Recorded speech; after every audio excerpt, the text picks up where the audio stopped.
Muchas gracias. Lo primero, agradecer la invitación a Gobierno de Navarra, ¿no? para estar hoy aquí contándoos o hablando un poco de inteligencia artificial y datos abiertos, ¿no?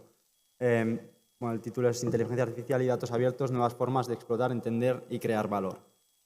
Porque al final, bueno, cuando hablamos de datos abiertos, la verdad que uno se pone a pensar, ¿no?, dónde podemos aplicar la IA y, bueno, a veces a los que estamos fuera, ¿no?, de todo esto quizás nos cuesta un poco, ¿no? Yo creo que esta reflexión va a ser interesante. Quizás casi quería empezar, ¿no?, preguntándoos, ¿no?, ¿cuántos de vosotros creéis que los datos abiertos, por ejemplo, están alimentando los modelos de IA, ¿no?, como ChatGPT, Claude, que está ahora muy de moda, ¿no?, todos estos? ¿Realmente están alimentando estos modelos o es otro su lugar, ¿no? Es una de las cosas que quiero que veamos. Y precisamente comienzo con una pregunta, ¿no? ¿Dónde creéis que está el valor? ¿Está en abrir los datos, ¿no?, en el hecho de tener datos abiertos, o en hacer posible que más personas entiendan y utilicen esos datos, ¿no? Entonces, precisamente la inteligencia artificial, yo creo que donde más nos va a abrir el campo, ¿no?, va a ser en esta segunda parte, y es un poco de lo que principalmente voy a hablar hoy, ¿vale? Entonces, para eso, lo primero que quiero centrar es, bueno, ¿qué es la IA, ¿no?, de qué hablamos cuando hablamos de inteligencia artificial? Para luego hablar de lo que es la IA predictiva, que es quizás la IA más tradicional y donde, bueno, creo que tiene lugar en los datos abiertos, pero quizás no tanto como esperamos. Y luego daremos el salto a la IA generativa, ¿no?, que es la IA que ha llegado, o que yo creo que conocemos desde la aparición de ChatGPT ya en 2022, ¿no?, a finales de 2022. Para luego terminar con las oportunidades que se nos abren, ¿no?, tanto en educación, en emprendimiento, empleo e innovación pública. Bien. Entonces, ¿qué es la inteligencia artificial? Y aquí, bueno, me voy un poco al lado académico, ¿no? Vamos a ver una pequeña definición. Entonces, ¿cómo definimos inteligencia artificial? Pues decimos que es un área de la informática, ¿no?, que estudia cómo crear máquinas inteligentes. Bien, pero ¿cuándo diremos que una máquina es inteligente? Pues diremos que una máquina es inteligente cuando sea capaz de realizar tareas comparables a las que realiza la mente humana, ¿vale?, como aprender o razonar, ¿vale? Entonces, dentro de lo que es la IA, nosotros solemos diferenciar dos tipos: la inteligencia artificial general o fuerte y la inteligencia artificial débil o específica. En el caso de la general, esta realmente es la que aparece en las películas, ¿vale? Es aquella inteligencia artificial que es capaz de realizar cualquier tarea intelectual que podría realizar el ser humano. Y no es que sea capaz solo de realizar una, sino que es capaz de realizar muchas a la vez, ¿no? Y entonces, pues ¿esto qué es? Pues, por ejemplo, es el Terminator, ¿no?, el Wall-E, el Harvest o el Hulk que aparecen en las películas, ¿no? Pero quizás también es lo que nos vende OpenAI, ¿no?, el creador de ChatGPT, de que estamos a unos meses de llegar, pues, pero en este caso más porque necesita una inversión muy potente que porque estemos tan cerca, ¿no? Yo creo que estamos mucho más todavía en lo que es la IA débil o específica, ¿no?, que es aquella que no tiene una capacidad cognitiva general. Esto significa básicamente que es capaz de realizar, pues, unas pocas cosas muy bien, ¿no? Y aquí tenemos ejemplos claros como AlphaGo, ¿no?, el sistema de DeepMind que creó para jugar al ajedrez y al Go, por ejemplo, y que fue capaz de ganar al campeón del mundo de ajedrez y de Go, ¿no? Tenemos también, no se ve bien, pero AlphaFold, que, bueno, les permitió ganar hace un par de años ya el Premio Nobel de Química a sus creadores, porque trabajaba con un problema muy complejo que es el desdoblamiento de proteínas, ¿no?, que es cómo se juntan los aminoácidos y las estructuras 3D que forman, ¿no? Y un avance en IA se ha llevado un Premio Nobel de Química, ¿no? O sea, pensemos un poco el impacto que esto está teniendo. Y luego tenemos otro ejemplo que yo creo que vamos a ver muy pronto aquí en nuestras calles, que es el coche autónomo, ¿no? El coche autónomo, que al final es un coche que utiliza inteligencia artificial para conducir solo, para moverse solo por las calles, y que sinceramente, no sé si habéis visto los últimos vídeos, yo diría que es algo que está resuelto. Lo que no está quizás resuelto es la parte legal, pero el coche autónomo, yo ahora mismo, bueno, me fiaría totalmente de montarme en un coche autónomo como los que hay, ¿no?, de Tesla, de Waymo, y que me lleve a cualquier sitio, porque, bueno, realmente conducen mucho, yo diría que mejor que la mayoría de los humanos, ¿no? Entonces, al final, probablemente sea más seguro, ¿no? Pero solo es capaz de conducir, quiero decir, no sabe hacer nada más. No puedes chatear con él como haces con ChatGPT, ¿no? No puedes hacer otras cosas. Bien, claro, esta IA específica de la que estoy hablando precisamente se basa, o la mayoría de los modelos de IA en los que utilizamos se basan en lo que se conoce como el machine learning o el aprendizaje automático, ¿no?, que es ese aprendizaje basado en datos. Y yo creo que se puede ver muy bien con el ejemplo del coche autónomo. O sea, para aprender a ese modelo de inteligencia artificial que está detrás del coche autónomo, lo que necesitamos son datos, y esos datos son gente que ha estado conduciendo el coche y estamos recopilando datos de lo que está viendo el coche en cada momento y lo que ha hecho la persona, ¿no? Cómo ha girado el volante, cómo ha pisado el acelerador y el freno. De tal forma que luego lo que creamos es un modelo predictivo que, dada una situación, ¿no? Una escena que está viendo el coche, decide qué hacer con el volante, qué hacer con el acelerador y qué hacer con el freno, ¿vale? Y eso lo hacemos a partir de datos, a partir de un montón de recorridos de gente conduciendo, ¿no?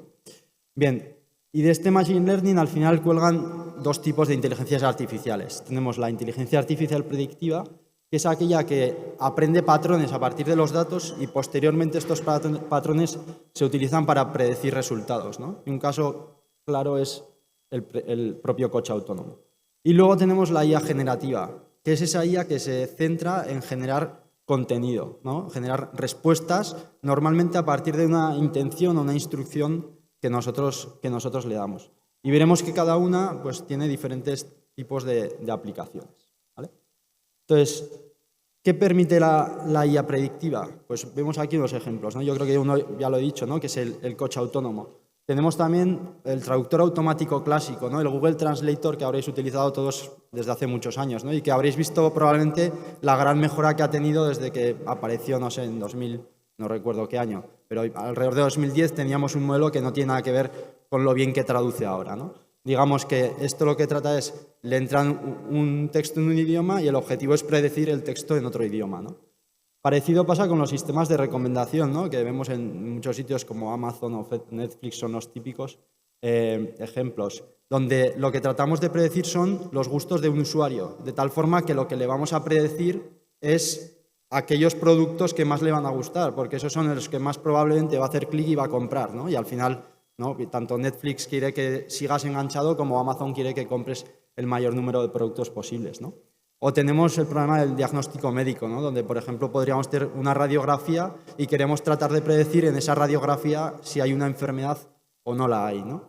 Entonces, en todos estos casos tenemos unos datos, una pregunta de alguna forma clara de qué queremos conseguir, ¿no? O qué queremos predecir en este caso, y con ese modelo que entrenamos a partir de datos, ¿no? Somos capaces de los patrones aprendidos, pues en las radiografías, por ejemplo, saber si en una nueva radiografía, ¿no? Va a haber una enfermedad o no la va a haber, ¿no? Entonces, para esto generalmente necesitamos muchos datos históricos para aprender esos modelos de IA y que aprendan a predecir pues los comportamientos que deseamos. Bien, entonces, y con datos abiertos, ¿no? ¿Cuándo tienen sentido estos modelos predictivos? Pues tendrán sentido, por ejemplo, cuando tengamos datos de tipo de series temporales, ¿no? Como del tráfico, del clima, de la contaminación, donde va a tener sentido tratar de hacer predicciones, ¿no? A partir de nuestro histórico. Si hablamos de datos geoespaciales, como en la movilidad o el transporte, o indicadores con histórico, ¿no? de economía, demografía. Entonces, cuando tenemos esos históricos, de alguna forma, tiene sentido que existan unos patrones que podamos aprender, ¿no? Y podamos tratar de predecir algo. Pero es cierto que quizás no van a tener tanto sentido cuando hablamos de listados estáticos, ¿no? Pues si hay un directorio de empresas de cualquier tipo, registros, datos donde no hay una variable objetivo clara, ¿no? O fotos fijas que a veces se publican como datos abiertos, ¿no? Y pueden ser útiles para ciertas cosas, pero quizás no son útiles para aplicar la IA predictiva, ¿vale? Entonces, de alguna forma, la IA predictiva es muy potente, pero no todos los datos van a encajar con este tipo de inteligencia artificial, ¿vale? Y yo creo que es importante tener esto claro. Bien, vamos a dar el salto a la IA generativa, ¿no? Yo creo que seguro que, bueno, hay alguien que, voy a decirlo al revés, ¿quién ha usado ChatGPT, no? Todos hemos usado ChatGPT, yo creo, casi. Todavía hay gente, me encuentro, que no lo ha utilizado, pero más o menos sabemos de qué va esto, ¿no? Pero claro, la IA generativa no es solo ChatGPT, y aquí es lo que vengo a hablaros, ¿no? Un poco el qué frente al cómo. ¿Cuál es el cambio de paradigma con la IA generativa? Y para mí, bueno, lo voy a hacer a través de un ejemplo, ¿no? Y creo que es muy aplicable a los datos abiertos, ¿no?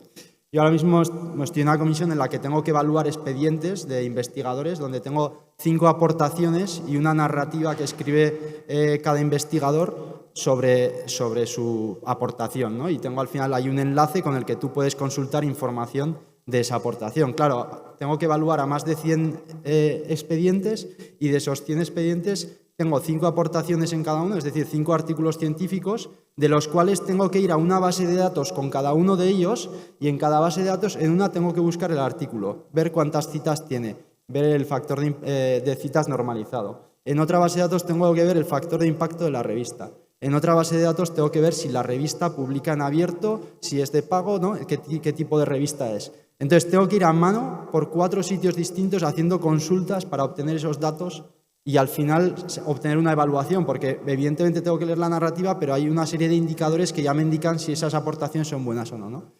Claro, esto, imaginar la de horas que puede conllevar, ¿no? 4 consultas a 4 bases de datos distintas, una es con el nombre de la revista, otra es con el título del artículo. O sea, esto es horrible, ¿no? Para mí es horrible, a mí que me gusta automatizar las cosas. Claro, esto hace unos años pues lo habría hecho tal cual y ya está. ¿Por qué? Porque hacer algo que me automatice eso tiene un coste enorme de tiempo, porque es relativamente complejo. Al final, normalmente las URLs no están bien del todo, los títulos de los artículos a veces tienen fallos. Digamos que no es una conexión a bases de datos directa, ¿vale? Es mucho más complejo. Sin embargo, ahora tú coges algo como el Codex de OpenAI o el Cloud Code, ¿no? Que son sistemas agénticos de programación, le das un PDF y le dices, mira, oye, yo de aquí necesito obtener esta información, extrae las URLs, ahora necesito que consultes estas bases de datos. Ahora necesito que de estas bases de datos me saques esta información. Ahora, ¿no? Le vas instruyendo qué es lo que quieres, sin decirle cómo, absolutamente en ningún momento. Y yo, en mi caso, sin mirar una sola línea de código, de repente tengo un sistema automatizado que de las ciento y pico expedientes y sus 5 aportaciones tengo absolutamente todos los datos cargados en una aplicación que además es visual y de la cual yo no he programado una sola línea de código, ¿vale? Entonces, ¿cuál es para mí aquí el cambio de paradigma, ¿no? Que de alguna forma de repente somos capaces de utilizar datos y explotarlos incluso sin mucho conocimiento sobre ellos. Ojo que esto no quiere decir que de aquí esto salga una aplicación que la voy a poder desplegar y poner en abierto para todo el mundo, porque seguro que tiene fallos, ¿no? Pero de alguna forma ha permitido, ¿no?, hacer algo que antes llevaría mucho tiempo y no lo habría hecho nunca de esa forma, ¿no? Y ahorrarme mucho tiempo y probablemente hacer muy bien esa tarea. ¿Y por qué creo que esto aporta al caso de los datos abiertos? Porque estoy seguro que hay muchos datos abiertos por ahí, algunos que ni siquiera se conocen, algunos que ni siquiera se utilizan bien y que de alguna forma con la IA generativa podemos empezar a explotarlos de mejor forma, ¿no? ¿Y qué podemos hacer, por ejemplo? Pues lógicamente podemos mejorar en el descubrimiento, ¿no? Oye, podemos preguntarle a la IA, si tenemos una IA, por ejemplo, que esté cargada con los datos de Gobierno de Navarra, ¿no? Podríamos decir, ¿qué datos hay sobre movilidad en Navarra? Y lógicamente tú puedes hacer una búsqueda de movilidad simplemente en el buscador, pero claro, una búsqueda semántica de este tipo siempre va a ser mucho más potente, ¿no? Pero también luego podemos hacer preguntas sobre los propios datos y decir, oye, ¿qué significa este campo? ¿Qué periodo cubre? Dame la evolución por municipio desde 2020 de este dato, ¿no? Y esto, evidentemente, tú podrías tener un técnico que se descargue esos datos, que haga esa consulta y tú puedes obtener eso mismo. La diferencia es que ahora lo puedes obtener mucho más rápido. Y es cierto que con la IA generativa tenemos el problema de que a veces no dice toda la verdad, ¿no? Por cómo están hechos. Yo espero que todos seamos conscientes que ChatGPT no tiene por qué decir, no es veraz, es muy coherente, pero no tiene por qué ser veraz, ¿no? Pero claro, cuando hablamos de programación, muchas veces son cosas que podemos comprobar. Es decir, cuando yo le pido que me extraiga un dato del PDF, yo le puedo decir, en este PDF tienes que extraer este dato exactamente. Entonces, lo que puede hacer el sistema es internamente comprobar que lo está haciendo bien. Oye, ¿estoy consiguiendo este dato? ¿Sí o no? ¿Estoy consiguiendo este dato? ¿Sí o no? Y hasta que no lo consigue, no va a darme el resultado, ¿vale? Entonces, al final, hay una parte que el hecho de que lo hagamos con tema de programación no permite que esto funcione adecuadamente, ¿no? Bueno, resúmenes, prototipar, ¿no? Genérame un dashboard, ¿no?, con estos datos. De repente alguien que no tiene conocimiento puede pasarle unos datos a ChatGPT, a Claude, y de repente obtener un resultado visual que quizás si no lo habría tenido porque necesitaría de alguien al que no pueda acceder, ¿no? Entonces, claro, ¿esto con qué se consigue? He hablado de ChatGPT, podemos hablar de Gemini, de Claude como chatbots, ¿no? Los chatbots, pues eso, son preguntas y respuestas, es decir, hay mucha interacción de la persona, con lo cual hay poca autonomía. Nosotros cada paso que damos lo supervisamos y eso pues tiene utilidades en ciertos puntos, ¿no? Pero luego tenemos otras herramientas como los copilots, ¿no? Los copilotos. Por ejemplo, el GitHub Copilot es bastante conocido, el Office Copilot, ¿no? Y para mí la gran diferencia de estos sistemas con lo anterior es la integración.